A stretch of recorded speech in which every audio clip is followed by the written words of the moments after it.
Welcome to the Spellbound book launch.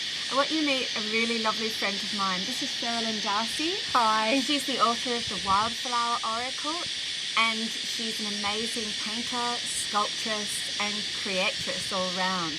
I wanted to come with her today to some place that's very, very special for her because I'm interested in the impact of places on spellcrafting and spellcasting. So can you tell us a little bit about this place and how it impacts upon your magical work? Well, the place that we're in at the moment, and I'd like to actually thank and honour and acknowledge the Garigal people because this is part of the Garigal National Forest and it's a place very special to them and it's their land. This is right in the middle of Sydney and we're so blessed to find a place like this. I actually lived just up the road up until recently and I didn't know it even existed. It is a very tucked away, secluded little place. A very magical place filled with wildflowers, filled with ancient energy, and as you can hear, cicadas, bird life, even though we're surrounded by the technology. Plane life, But it still has, even though we hear planes going overhead, and even though there are houses around us, we still have that sense of Australia and of the energy of the people as well. It's an amazing place. I always still feel at peace here, and I always feel connected with land as well. I mean, we can find these places if we look. That's it. So how do you work with this space here in terms of your own magic? Can you give me an example of what you might bring here or what you might do here?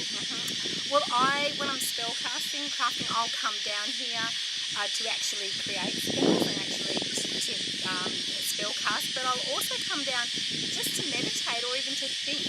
I'll come down and I'll write, I'll do sketching as well. I'll just come for a walk. It doesn't have to be a great big ritual that I'm doing with ritual clothing. It can be just as simply coming down, sitting on a rock here, and having a think. And the magic can just happen so easily. A flower might be here that I've never seen before.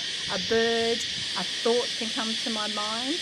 And to me, that's still spellcasting. Absolutely. Now, you're a hereditary witch, from what I understand. Can you let us into a couple of the ways that hereditary witchcraft works and the kind of things you might have learnt from being in that kind of family? To me, being a hereditary witch, I mean, it is one of those things that I never sort of thought of at the time. Like, I think a lot of people think at one point my mother said, you are a witch and this is the great tomb and you will learn. But it never happened like that. It was just always little tiny things and just the magic of really, as you call it, natural witchcraft, just the little things. With spellcrafting, my mum, and I think there's a lot of people who are sort of folk witches, hereditary witches and green witches, they use what's here and what they have at the time. And that's the sort of thing that I was sort of taught, and that is the way that I spellcraft now. And I feel like that it's the heart of hereditary witchcraft. It's just woven into the everyday life, and you pass down these little snippets of things that work for you down the line. And there's probably something maybe powerful with that as well, but because it keeps that sort of line going. Yeah, there's a sustained thread of energy. So maybe there's been power built in the past, and it continues through into the present. And maybe you can see a way for future ancestors to also benefit from that energy that's already been worked with and raised. And it's almost like, the famous great-great-grandmother's Christmas cake or favourite casserole. It seems to get better and it's empowered, and we all know that secret sort of recipe. And I always look at spellcrafting, the things that my mother and grandmother shared with me, in the same sort of way. Now, you mentioned before to me that your mum has a particular way of working with flowers, I think. Can you tell me a little bit about that? I've learned a lot with essences and how to make essences traditionally, the bufflower ways and the Australian bushflower ways. But the way that I was taught to use actual flowers was actually running water over the top of the blossoms while they were still on the plant to capture the water to use in plant magic. So instead of sticking them in the sun, which I'm sure a lot of people have seen with essences, and I do that myself, but to use as sort of like a empowered water to use for spells. So you're charging the water with the essence of the flower.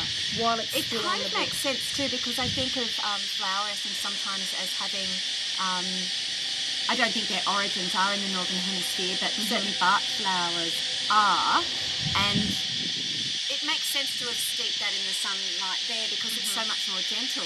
You steep something in the sunlight here, you might not have any water left after a couple of hours on a hot summer day. So we need, and I think that's part of spellcrafting and casting, is adaptation to the environment that you are in. And that's something I'd like to encourage everyone watching, is to look at your local environment and see where there are places like this and see very simple things, how hot it is, where the bodies of water are, where the wind's coming from.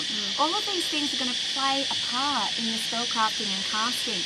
Don't just feel that you have to take a recipe, blend it, mix it, fuse it. It's a bit like fusion recipes and fusion cooking. I think we do need to have an adaptable nature to effectively spellcraft, and we need to put something personal into the mix. Yeah. Do you have a grimoire? I have many, actually. I thought you might. I know you know this. You've seen my bookcases. I've seen a few. I do. I keep, look, I love journals. I make things myself. I make my own journals as well. I love bookbinding. I seem to have snippets everywhere. And I start off with the best intentions, like I'm sure a lot of people, to keep this grimoire, Book of Shadows, all exactly the same. But I end up going off into little tangents. But I quite like that because I find discoveries in there. I'm a big journaler and art journaler. So, and I just end up with these weavings of everything. But have you had any spells that you feel have really worked? Absolutely, yeah. Can you tell us, without giving away too many secrets, can you tell us a little bit about maybe just one spell where you really felt, that changed things? Yeah, I do. As you said, I like to take notice of what's happening around me, and obviously flowers are things that just speak to me. That much the same with people with animal totems.